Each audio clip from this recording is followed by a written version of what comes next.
Last week we discussed online branded entertainment with Allan Kent from Saatchi Saatchi.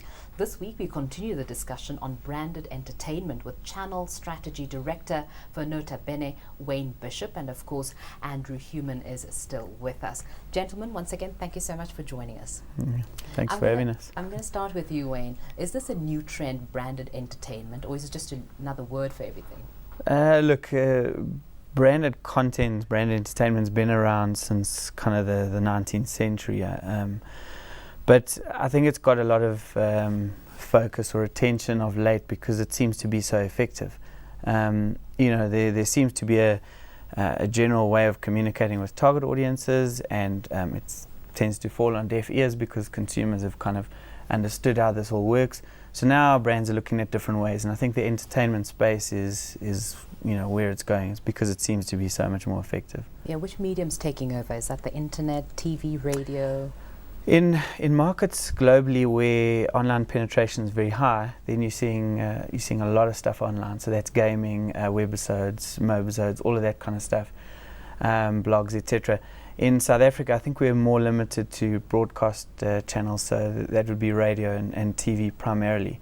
And it's simply because our internet penetration isn't as high. It's 20%, roughly. So it's more traditional. Yeah, a bit more traditional here. Rest of Africa? Even a worse situation than we are, because their internet penetration is a lot lower. What's interesting for us, though, is that in South Africa, I think Google searches on mobile phones is one of the highest in the world. So suddenly we're starting to look at the mobile space as a very, very nice channel to start driving the principles of branded entertainment. The stuff that everyone's been doing online, we can now kind of adapt or come up with our own stuff for mobile. And that's quite interesting. Well, Andrew, just to bring you in here, do you think there's room for branded entertainment in Africa and in South Africa right now? Well, absolutely. The way we look at advertising is we say every place where a brand touches on a consumer, that's advertising. Yeah. So we have an architecture category, we have an interior design category. So if you take a restaurant like Moyo, for example, the idea there is if you were to be taken there blindfolded and take the blindfold off and I say, where are you? They'd know exactly. Go, you should know. And that's why they've done an incredibly good job with branding their environment. And I think that's the key to advertising now, is to say any touch point. So if somebody's watching a TV soap and it's their favorite person and they're wearing a certain watch or something, it just builds that brand sensitivity and awareness and loyalty. So it's all about not really choosing one area over another, but saying, how do I get my brand into every aspect of my customer's life? So rather integrated strategy. Which is a big buzzword at the moment as well. So brand integration, channel integration, these are big things. These are how do the different touch points interact with each other to deliver a brand message. You look at, you've mentioned 3 categories of consumption. Take us through that. So so what we did is we try to simplify all of this for clients and then obviously internally as well. So we said, all right, there's kind of 3 types of media broadly. One is lean back media, which is kind of all your typically traditionally advertising based channels, and that's all your push messaging. So that'll be your TV, your radio spots, your billboards, all of that. Then you get lean forward media, which is, I think, any channel where a consumer actually engages with you actively. So they will lean forward, they will choose you, they will be drawn in, and branded entertainment would fit in that space. And then you're looking at the third one, which is personal media, or what we call always on media, which is primarily your mobile phones and elements of online as well. But that's literally when you're always interacting with something, it's on your person 90% of the day, and that's so a really great. Social networking would fall under. It may be a specific platform within personal media, but I mean that's a great opportunity because at the moment it's the only media channel that's on someone 24 hours a day. Yeah. So, but Andrew, at any point do you think that it takes away that entertainment factor out, where it's just about the brand? Does that ever come across eventually? Because all of this is the way forward, obviously.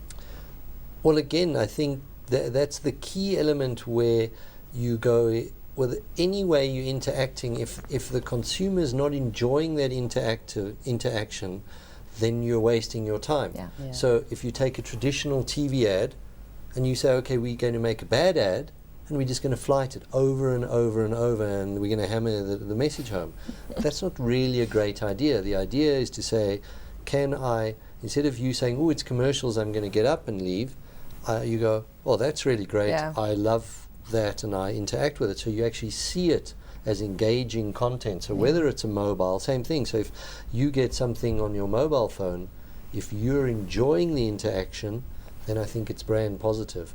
If you're not enjoying it, it can actually be brand negative. So you can find, and brands have shown studies where they actually haven't done something with one market and that market spent more with their product than the other market who were advertised to. Yeah. Wayne. This is where you were talking about innovation earlier. Yeah. Sorry, go ahead, Jackie. Share some case studies with us.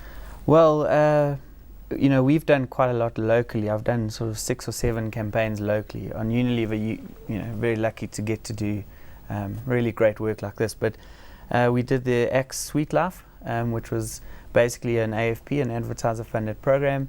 That was really good because it was, a bunch of guys that we put into a club and, see if they can hook up with girls or get numbers or things like that. We even did a radio drama on Shield. That was also very successful. You have to put a bit of frequency behind that because, people don't listen to the radio like they watch TV. There's no appointment listening on radio, really. We've also done, on Shield Teens, we did a Yo TV search for a presenter. We've done a dance challenge. And a lot of these, most of them, I'd say 90% of them have been very, very successful. But globally, we've seen branded content or brand entertainment is also on out of home. People think you can never do it on a traditional channel like billboards, but we've seen it. Sony Ericsson a while back, they basically filmed a graffiti artist, doing his graffiti. They filmed him and then projected it onto Munich's major landmark sites. And of course, when you project it on, it kind of looks a bit real. But it's a moving image. It created a crowd. People watched it and was hugely popular. Of course, the cops as well, they rocked up to try and stop this because they thought someone really was. It was real, Yeah. So again, now you're getting the PR spin-off, which is all part of the content and it's all entertaining. So these go across platforms. Our agency in France, very good at gaming. They did a Fight for Kisses thing with the Razors. That should definitely bring cops there too. But Wayne Bishop, thank you so much for coming through and chatting to us. And Andrew Thanks very Human, much. what a pleasure. Thank you.